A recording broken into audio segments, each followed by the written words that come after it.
이번 시간에는 산비둘기 이런 제목으로 말씀을 드려볼까 합니다. 산비둘기는 토르죠. 토르. 내가 토르라고 그랬더니 보아스가 천둥의 신이요. 아침에 와서는 저거 자음을 막 읽어요. 그러더니만은 토르는 천둥 새망치들은 천둥의 신. 이름이 좋네요. 오늘 토르는 타부로 가죠. 타부. 그건 목표로 완성된 것이죠. 타부는. 그 다음에 바부는 십자가의 연합이에요. 그거는 예수랑도 연합이고 그리스도랑도 연합이에요. 예수와 연합되면 그리스도와 연합된 거예요. 그 다음에 레시. 주님이 우리의 머리예요. 그런데 이 집비둘기, 비둘기는 또 낱말이 틀려요. 비둘기는 뭐냐면 뭐예요? 요나예요. 요나 알죠? 선지자 요나. 그러면 마태복음 3장이나 요한복음 3장에 성령이 뭐처럼 임했다고 얘기를 해요? 비둘기처럼. 그게 요나예요. 그럼 요나는 뭐냐면 요드, 바브, 눈, 해예요. 그럼 요드는 10번째 거를 넘겨주는 거죠. 예수 그리스도를 넘겨줘서 그리스도와 연합되고 또 그리스도가 규정돼서 영원한 실존이 되는 거예요. 그럼 어떻게 보면 집비둘기에서 반드시 산비둘기로 넘어가야 돼요. 집비둘기는 예수이고 산비둘기는 그리스도인 거예요. 그래서 반드시 우리는 산비둘기로서 그리스도가 나의 머리로서 오히려 영으로서 예수님의 죽음을 내 마음속에 진리로 깨닫고 난 이후에는 이제는 주님과 연합해서 그리스도의 머리로 살아야 되는 것이죠. 그게 산비둘기예요. 그러면 오늘도 그 산비둘기는 자기 떼들을 안 돼요. 황새나 이런 것들은. 그런데 이스라엘 백성들은 모른다고 해석을 해놨잖아요. 그러면 어떻게 보면 그런 의미가 또 아니죠. 그죠? 오늘 뭐냐면 이 산비둘기라는 게 토루락하면 이들이 목표로 완성돼서 어디로 들어가야 돼요? 이스라엘 백성 안으로 들어가야 되는 거죠. 그러면 이스라엘이 때를 모르는 게 아니라 이스라엘은 그 진리를 익히고 배우면은 이게 내 마음속에 있는 거네요 라고 그들이 다 진리를 가져야 되는 거예요. 여기서는 이스라엘이 미련하다. 새들도 때를 하는데 그래갖고 새들보다 못하게 해석해 놓은 것 같잖아요. 육으로 보면. 근데 사람이 무슨 새보다 이런 떨어지겠어요. 절대 그런 얘기가 아니고 오늘 산비둘기라는 토르만 정확히 알아버려도 그리스도의 머리로 이스라엘인 우리들은 살아야 되는 거구나를 알게 되는 거죠. 그래서 오늘도 우리 주님은 변함없이 저와 여러분들의 삶 속에서부터 토르 산비둘기가 되기를 원하는 줄 믿습니다. 아멘. 그런데 산비둘기를 바칠 때는 가난한 자들도 바칠 수 있도록 드리라고 이렇게 율법에 나왔잖아요. 그죠? 그건 뭐냐면 누구든지 다 그렇게 드릴 수는 있었다는 얘기예요. 그러면 토르라는 얘기죠. 그것이 곧. 그러면 오늘 성서에서 이 토르라는 산비둘기가 어떻게 쓰였는가 우리가 좀 살펴보면서 아마 은혜를 받아보도록 하겠습니다. 창세기 15장 9절에 보면 주님은 아브라함한테 너는 3년 된 것을 내게 갖다 바치라고 얘기를 하죠. 그렇죠? 그때 암소도 있고 숫소도 있고 수양도 있고 또 더 나가서 산비둘기도 있단 말이에요. 그런데 산비둘기만큼은 나눴어요? 안 나눴어요? 나누질 않았죠. 오늘 그것처럼 성령과 우리 사이는 절대적으로 뗄 수도 없지만 이제는 그가 나의 머리로서 영으로서 살게 되는 거예요. 그것이 꼭 3년 된 거라고 얘기를 했단 말이에요. 그럼 3년 된 것이 셀롯이잖아요. 셀롯이 올바른 비전이 쌍수로 들어가 있는 거란 말입니다. 요드, 신. 그래 올바른 비전이 들어가 있는 그래서 라메드가 들어가서 익혀서 올바른 비전을 만드는 것이 셀롯이란 말이에요. 그것이 곧 뭐였다고요? 소고 양이고 그것이 곧 산비둘기였다는 거죠. 거기서 양은 촌이라고 해서 책임지는 것이란 말이죠. 소는 알레프고 다 아는 것이고 하나님을 배우는 것이고 양은 책임지는 것이고 지금 산비둘기인 토르는 목표로 완성돼서 네가 그리스도의 머리로 살아가야 되는 거야 라고 말씀해 주고 있는 거란 말입니다. 그래서 아브라함에게 뭐가 들려왔어요? 4대 만에, 그렇죠? 4대 만에 어떻게 한다고 그에게 약속해 줬어요? 4대 만에 다시금 이 땅으로 돌아오리라 그렇게 했어요. 애굽에서 4대 만에 종살이 하다가 이 땅으로 돌아오리라는 음성을 듣게 되는 것이죠. 오늘 저와들의 모든 삶도 토르라는 산비둘기로서 사는 존귀한 삶의 축복이 있기를 주님의 이름으로 부탁드립니다.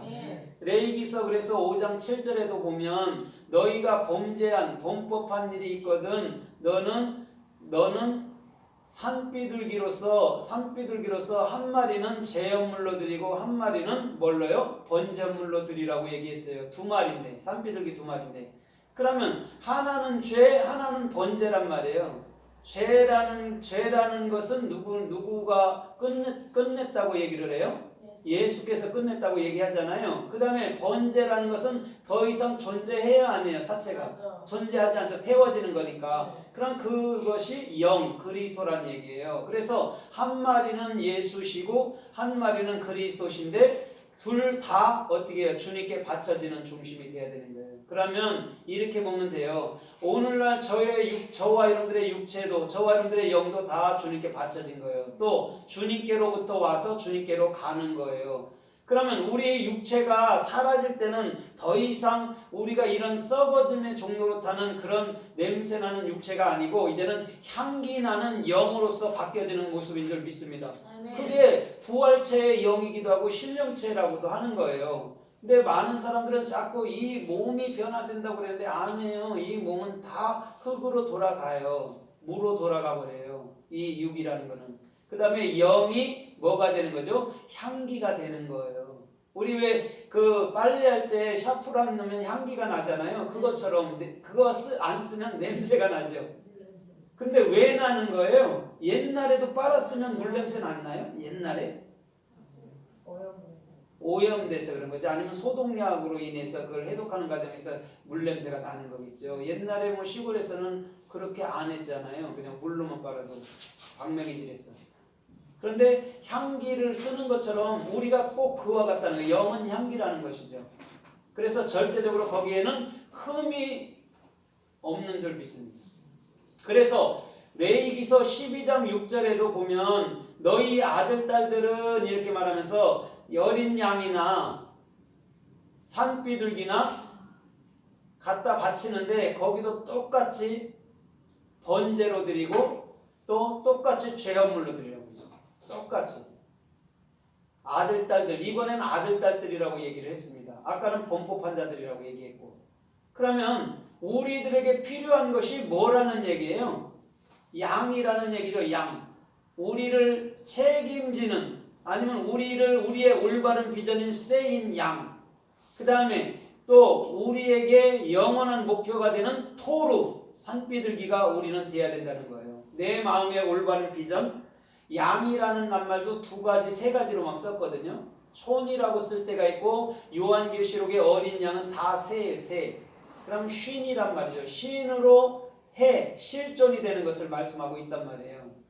그러면 책임져 주는 거나 실존으로 올바른 비전이나 같은 얘기, 의미는 같은 의미라는 것이죠. 그런데 오늘 토르가 목적인 줄 믿습니다. 오늘 낱말에는 토르가 목적이고 토르가 저와 여러분들에게 중심이 되어야 되는 것이죠. 아, 그리스도가 내 안에 중심인 것이구나를 알게 되면 되는 거죠. 그게 토르이기도 하니까요. 그래서 산비둘기는 항상 한 쌍으로 나오죠. 그렇죠? 한 쌍으로 갖다 한 쌍, 반구 한 쌍을 드리든지 산비둘기 한 쌍을 드리든지 아니면 집비둘기 한 쌍을 드리든지 막 이렇게 하잖아요. 항상 한 쌍으로 얘기한단 말이죠. 그래서 예수 그리스도는 절대 떨어져요, 안 떨어져요? 안 떨어져. 하나예요. 예수 그리스도는 하나예요. 그래서 예수라는 이름으로 왔지만은 그는 뭐라고 그래요? 엠마누엘이야. 너와 함께하는 하나님이야. 이렇게 마태복음 1장 19절로 21절에 설명해 놨잖아요. 그럼 육체로 왔어도 하나님이시고 영으로 계셔도 그는 하나님이라는 것이죠. 그런데 우리가 느끼기에는, 이 육체를 입은 우리가 느끼기에는 두 명으로 생각이 되는 거죠. 육체가 있고 영이 있으니까. 근데 여러분들도, 저나 여러분들도 똑같잖아요. 영과 육이 있잖아요. 그런데 그것이 하나란 말이에요. 둘이가 아니고. 그러면 육체는 영혼을 담는 그릇이란 말이에요. 그릇이 없이는 영이 존재하지 않잖아요. 네. 그래, 그것처럼 우리는 이 육체는 그릇이란 말이에요. 근데 그릇보다도 더 존귀한 것이 영이었다, 내용물이었다는 것이죠. 마치 호두 껍질을 깨고 나면 거기에 진짜 호두라는 알의 생명이 있는 것처럼 똑같은 위치로 보면 된단 말입니다. 그럼 호두 껍질은 버리잖아요.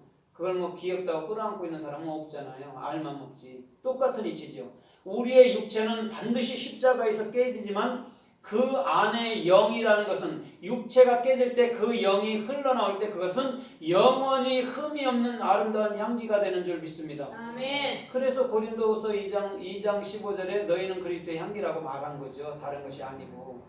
그래서 저와 여러분들의 삶도 끊임없이 주님께서 계획하신 그런 뜻으로 또한 그런 곳으로 그런 중심으로 달려가기를 주님의 이름으로 부탁드립니다. 아멘. 우리 주님은요 그러한 중심 속에서 또한 그러한 사람을 통해서 역사하고 계시는 것이죠. 그게 토르예요, 토르.